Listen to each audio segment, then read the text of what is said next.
Hello again. The fact that this is the first video to go up on this channel in quite some time is not really going to help this conversation feel like anything but a bootlicking. But please I make this promise to you that ultimately this will be a waste of time, because in many ways most modern conversations of music criticism and subjectivity are a complete waste of time. But if for whatever reason you're interested in having this conversation, I will do my best to keep it articulate, succinct, and brief.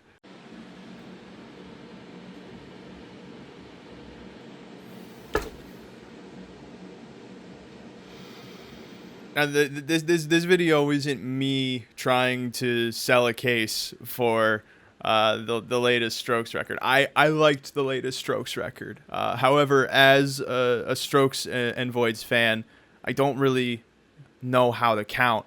All I know is I've listened to it like however many this is, and I feel like there are some interesting things going on inside of Reality Awaits, the same way that I like the play that was happening on the Voidz last EP, Megs of Ram, on their last LP, Like All Before You.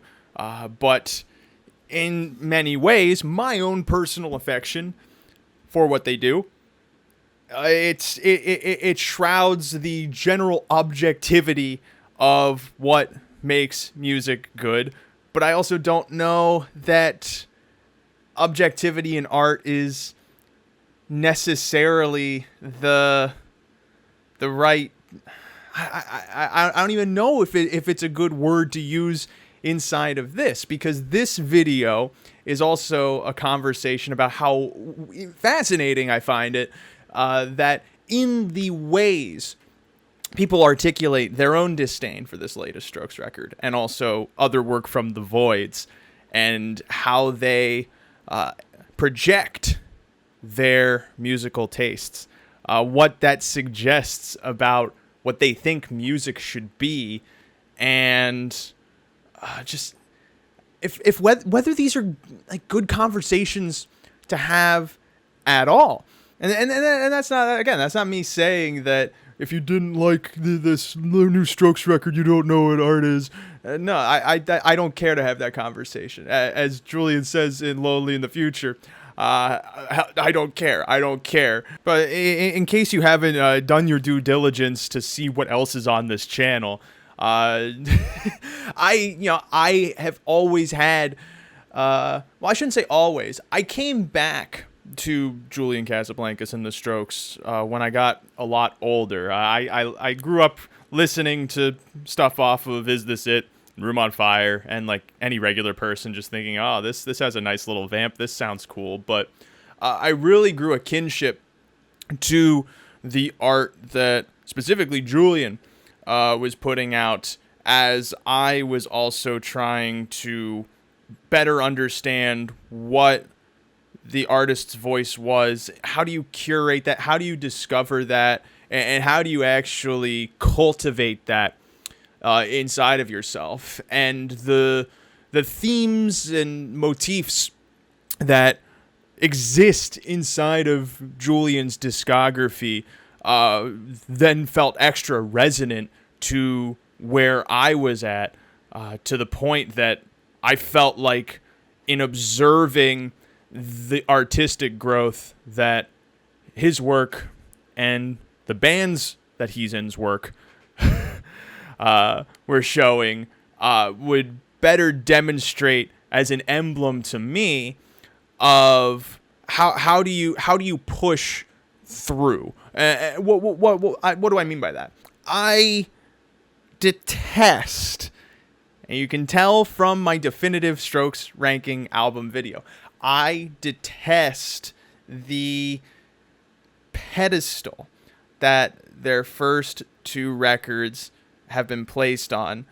Not necessarily because the music on there is bad, but I don't subscribe to this sense that they were those first two records, which is an interesting consensus that is shared by people when they hear new songs from the Strokes and hearken for those older. So why can't they go back to that? Or even that there is a logical case to be made.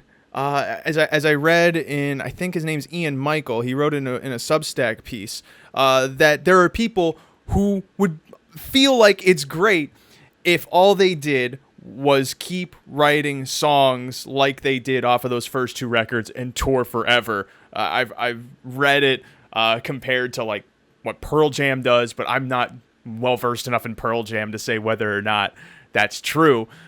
But that perspective, especially as someone who, wants to participate in the creative well, there's nothing more poisonous than that sort of sentiment.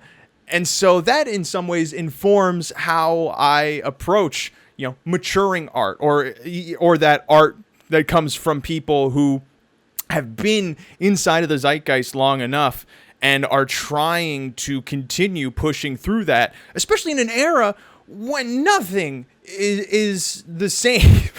nor is there an era where anything is ever the same after even just like a 20-year epic.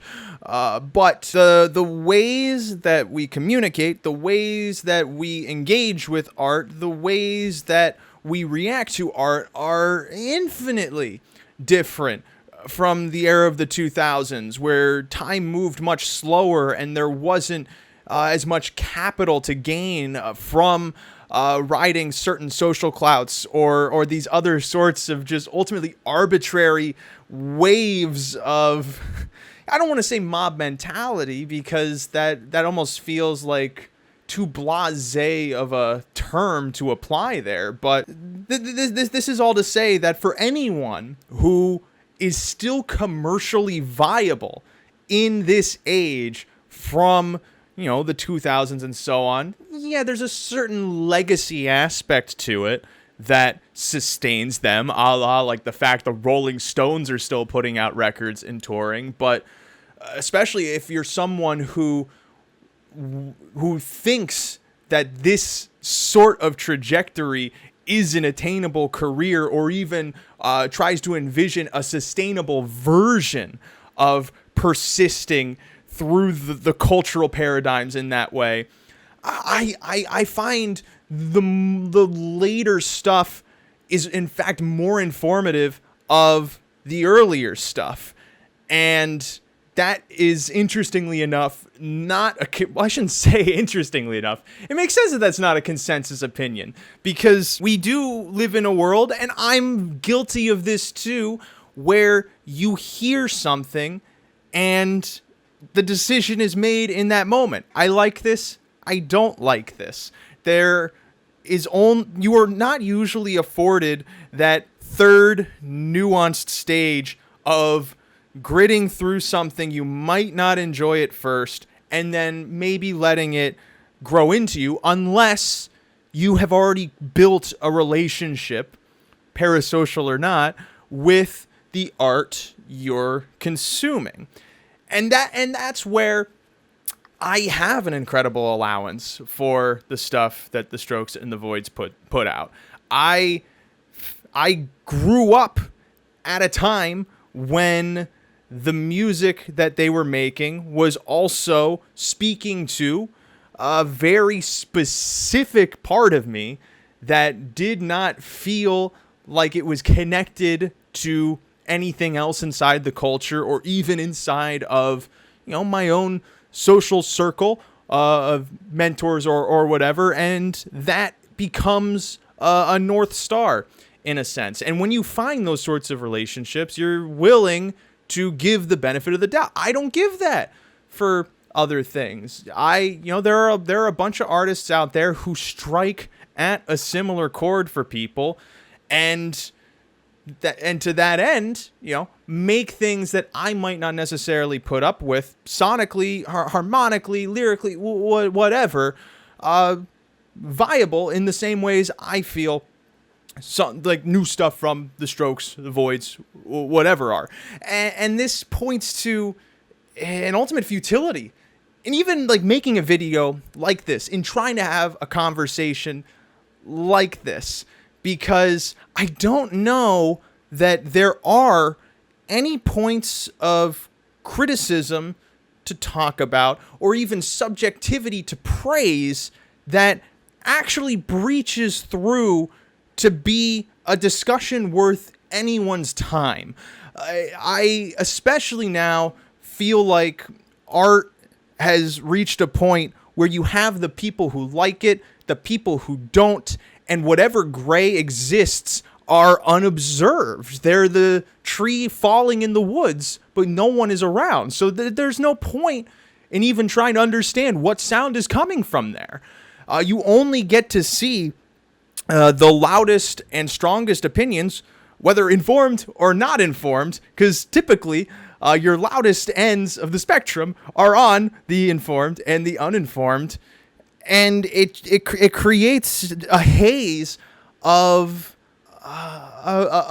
opinion of opinion towards whatever art is being put out at that time. And you know, you can get anthropological about it. I don't know if it's emblematic of just what like stan culture has evolved into from the Taylor Swift era and so on. There are people who probably have done better studies of that than whatever just a habitual internet user has observed. But I have these aversions to the ways that people have criticized this latest Strokes record that I don't feel can even be argued with.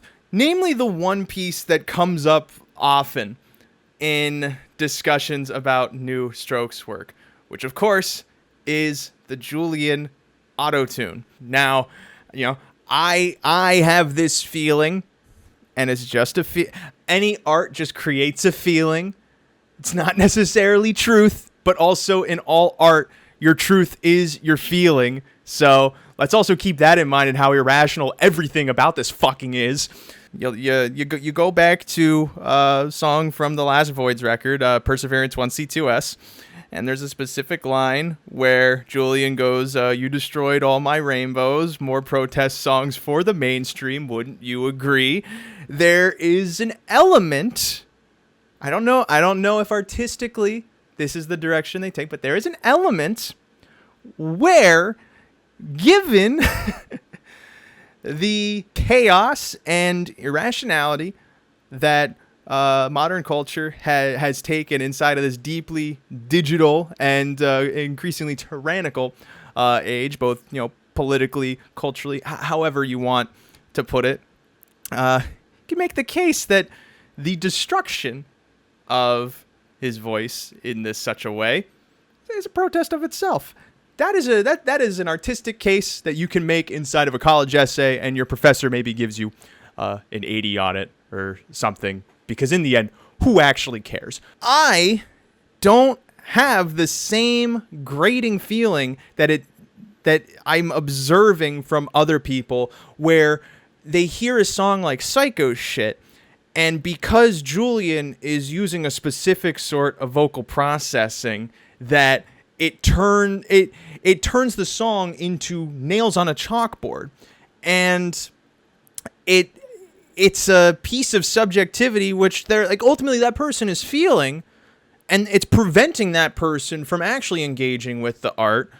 But it's so unfathomable to someone like me who hears it as a texture and not as and not as something that makes the piece inaccessible, but it's an overwhelming part of the conversation as a judge of quality. And in that context, it makes it sound like what music should be.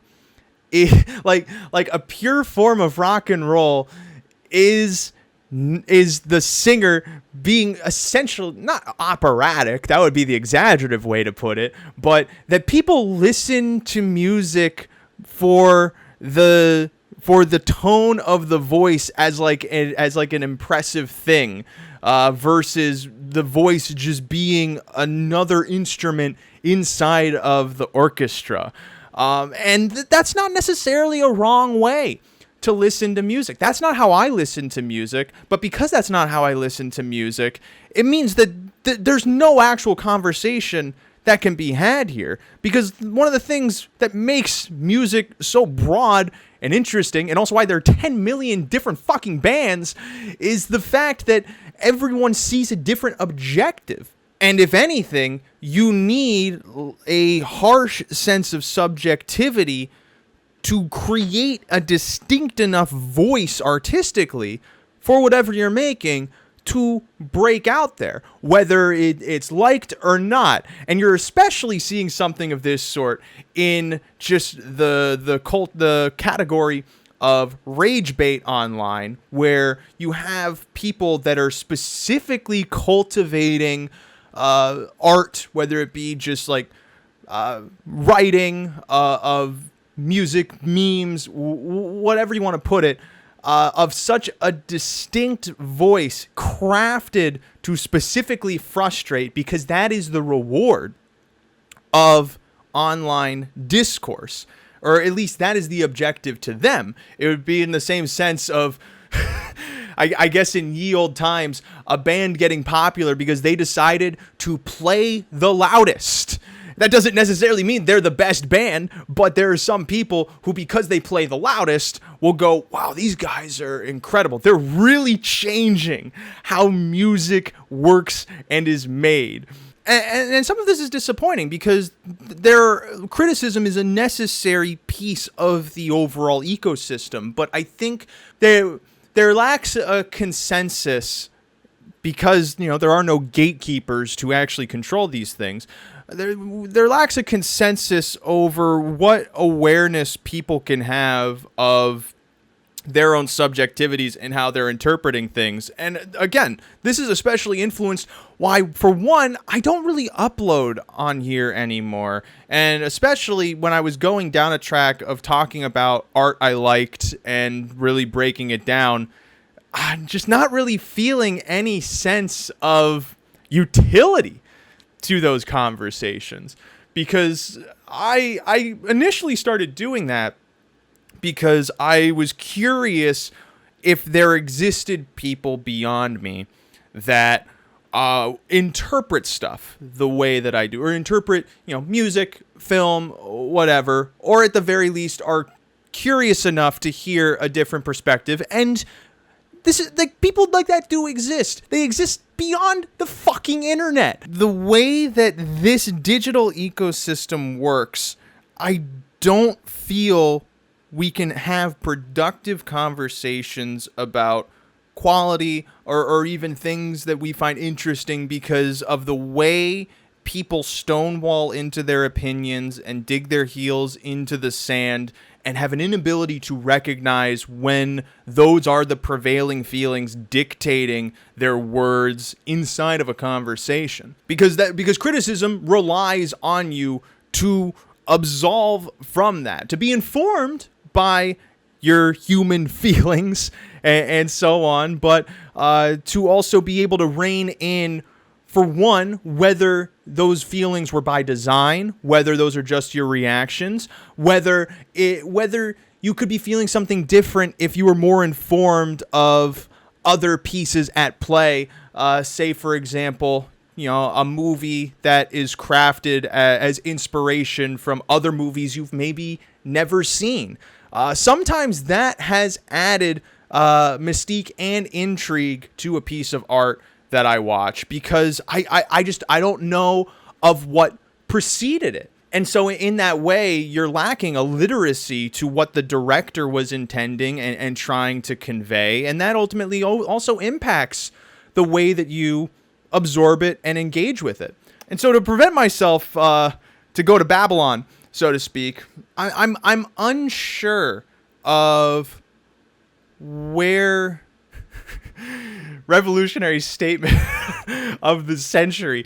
I am unsure of where things go from here. I don't necessarily think it's sustainable for people to just simply like what they like and hate what they hate. Because I myself am always trying to challenge stuff that I don't necessarily feel drawn to at the start, because that impulse I have limits what how I can actually build my perspective of the world through understanding the perspectives of others, i.e. engaging with art.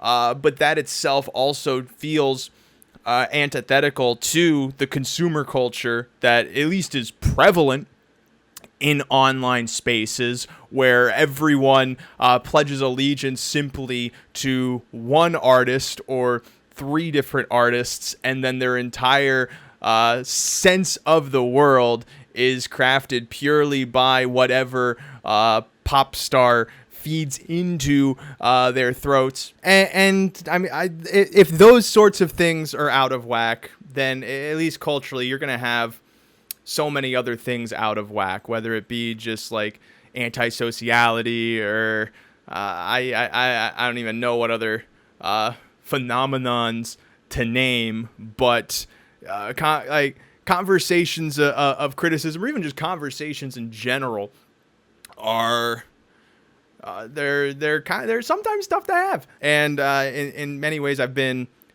disheartened by the shallowness of certain conversations on the record, and even on the other end of the spectrum, of people trying to draw the line the way that I attempted to for the last Voidz record, as a sort of olive branch, or an attempt to lay the brick for where this piece stands in the context of everything else that a band like the Strokes has done, and how they fit inside of the culture, and how all of that actually contributes to what's happening on the record.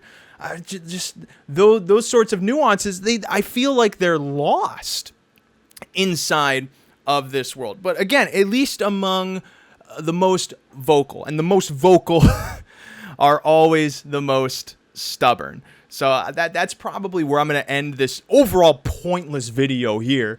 If people were wondering where I've been living my life a lot more offline, an attempt to live a bit more offline, because I really don't feel a sense of utility to what's happening on YouTube, on Twitter, on whatever other platform you want to name. And yeah, there are endless spouts of anti-capitalist video essays or whatever that exist to inform you of the greater happenings. But no, even in the context of this video, I feel like there is just a lack of reflection and introspection, not necessarily of the self, rather the attempt to try and rationalize what all is happening within the self. Obviously, we need people who are more informed than us to help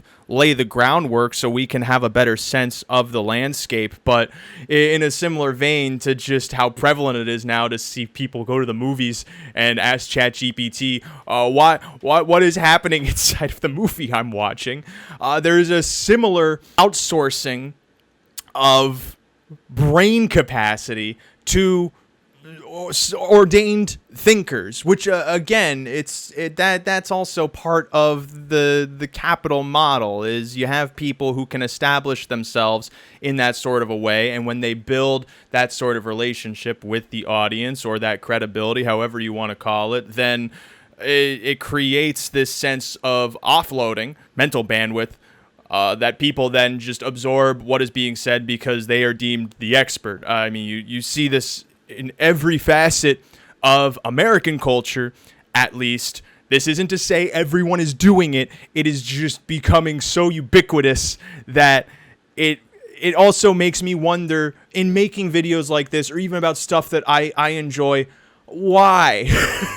People don't need to hear my opinion on the art I like, especially if I'm way more interested in trying to generate art I like. These conversations in some ways were means to an end of trying to just understand if more people of curiosity exist out in the world, which ultimately they do. But again, when you don't actually see or perceive that, then it feels like it's non-existent. So in one respect, the people who have actually engaged with these videos, I genuinely appreciate it. I know few really have, beyond, the Strokes and Voidz videos that actually pop off here on this channel. I am in a constant state of evaluation with how I'm engaging with the internet, as I feel a lot more people today should be, because whatever good things are going to happen inside of American culture, global culture, wherever in this time of just incredible tumultuousness, politically, whatever, it's got to happen inside of the real world. And I think in the hyper-commodification of the internet, we have lost a sense of how to engage with the real world and alongside the internet. After the COVID era, we've dove right into the internet and have to build a bridge back to the real world. And at least I'm attempting to try and do that, and to find the ways that, posting on the internet, making things on the internet can work synergistically with, living a life where you feel like on your deathbed, you achieved at something that you really wanted. You found love, you lost love, you had all of these landmarks of human experience that you will not get in the eternity of feeling nothing, which many call death, instead of living a life where everything about you is simply uploaded and exists as this kind of haunting facsimile of life, in a similar way of like when I see people who have, they've offed themselves, or, they've died of illness, and then they have just this whole catalog that exists through eternity, which in many ways is beautiful, but I guess in a more hyper-capitalistic state that we exist in today, it feels a bit weird. It feels a bit weird when all of the memories of someone who tragically was gone are on a platform that will that will hit you with ads on just God knows what. I don't know, because I have YouTube Premium. I don't even know what ads exist on YouTube anymore. That's the end. I ended up babbling on. But hopefully, unlike others that have babbled on, the libraries will not burn, history will not be lost, we will move forward, which I think is ultimately what happened with Babylon. I liked the Strokes record. If other people don't like it, that's fine. I'm disappointed in the ways that people will limit themselves from potentially appreciating something.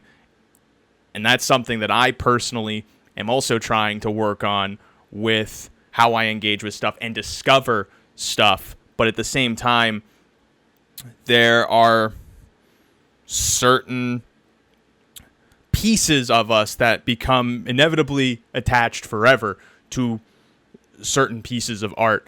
And that will not necessarily change no matter how good or bad the art becomes. And that obscures whatever objective sense of good can possibly exist with music, because I feel the stuff that the Strokes are doing now is good, while others feel that the direction they're going is bad.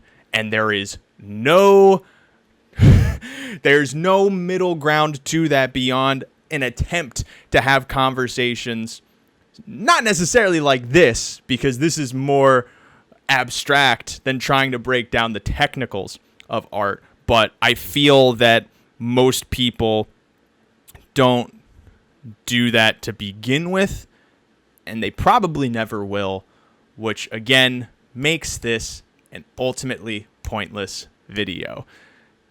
Thank you for watching this long. When I'm editing this, I'm hoping to God I hit the notes that I wanted. If not, I will probably have to put on the auto-tune.